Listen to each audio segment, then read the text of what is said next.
This model by WSI is produced for Nooteboom and comes in a Nooteboom branded box. And it's better than the usual box because it's got some nice colour pictures of the real trailer on the side. The internal packaging consists of an expanded polystyrene tray, and it's got a clear plastic former at the bottom and a factory sealed lid. As the fingernails are not long enough at the moment, we'll use the knife and cut the tape, and let's see how quickly we can get the parts out of the box. Whoa, that's good, those new vitamin pills are really working. Also in the box is a nice little plastic collector card, and there's also an instruction sheet for the trailer. It's quite a nice printed item. It's got colour pictures of the trailer and the various parts that are needed to configure it. And on the other side there's quite a lot of information and history about the real trailer, together with some photos.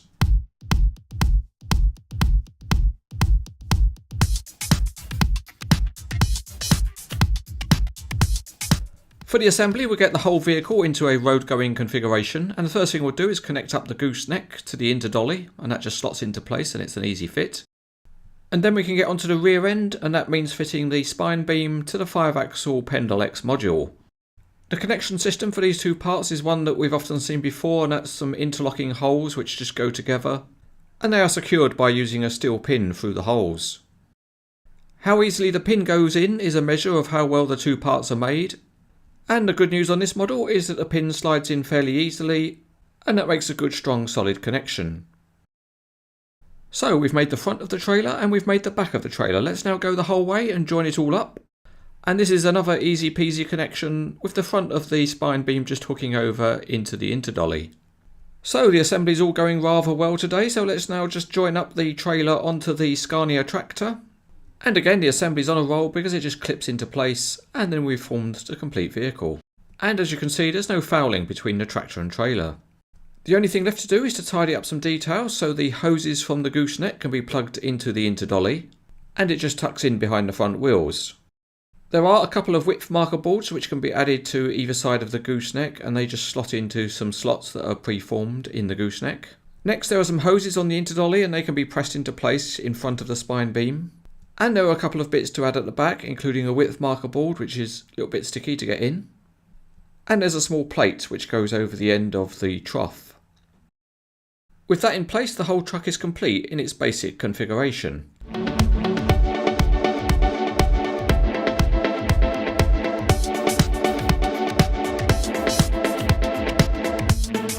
The Scania is a big 10x4 truck and the chassis detail is excellent. The transmission, suspension and exhaust are modelled, and there are different tyres on the driven and non-driven axles. The wheels look very smart with the hint of the red line Nooteboom livery. The Scania cab is really good with excellent lights on the roof, there are colour-coded door mirrors, and some finely detailed modelling of the front. Behind the cab is a big equipment tower. It's plastic but it's detailed, and it includes various tanks and hoses with cold air lines too.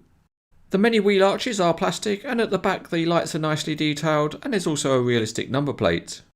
The two modules are well made and they're almost all metal. The many wheels and tyres look good too. On the side of the gooseneck there's a very detailed control console and it has some tiny graphics. And there are more on the modules which also have a yellow stripe and tie-down loops.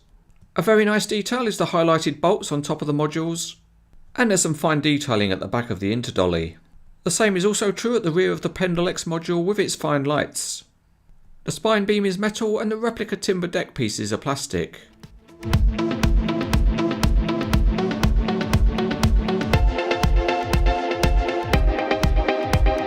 For the review of the features, it's off to the Netherlands and the CranesEtcTV Autosnelweg, and the big Scania motors along well. There's no working suspension on the model, but it does have linked steering. And that's an achievement because the steering is on axles 1, 2 and 5 of this big truck. However, the compromise is that it's modelled for authenticity rather than functionality, so there's a very limited range of movement on the steering. But it's better than nothing, and if you do set it, it will trace a shallow curve. And at least a small range of steering movement can give some variation in how the model is posed. The other working feature on the Scania is the tilting cab, and that's very good. It tilts to a good angle and it can pose tilted. And the detailed engine underneath is well worth a look. The two modules are well engineered and they include working suspension, which is really nice. And each wheel set is powered by its own individual spring. The steering on the 5-axle module works really well. It's all nicely linked together with the rear wheels steering more than those at the front. so that means it transits correctly when it's travelling with the steering set. The steering on the Interdolly of the review model didn't work quite as nicely. The linking of the axles was much less precise, but it still worked. And as it's the Interdolly, all the axles steer by the same amount, so it runs along in a crab-like fashion. There is also an element of functionality on the gooseneck, where the hydraulic rams have a degree of movement. It's good and stiff, so it will hold any position that's set. This particular trailer has a spine beam, but you can extend the width of it by pushing out the support beams. They are plastic and a bit stiff, so here on Cranes Etc there's no expense spared, and we're using a special tool called a matchstick. Once all the beams are extended, you can then place the deck panels, and they slot into place reasonably easily. If you then close up the support beams to pinch the ends of the panel, then the panels stay in place pretty well. This is quite a big model, so will it fit in your 150 scale garage? And you can see that from end to end it's about 22 inches or 57 centimetres. It's always good to show a truck like this loaded, so here comes a brand new Caterpillar 988K wheeled loader. And using its unique self-loading mechanism, we can put it onto the trailer.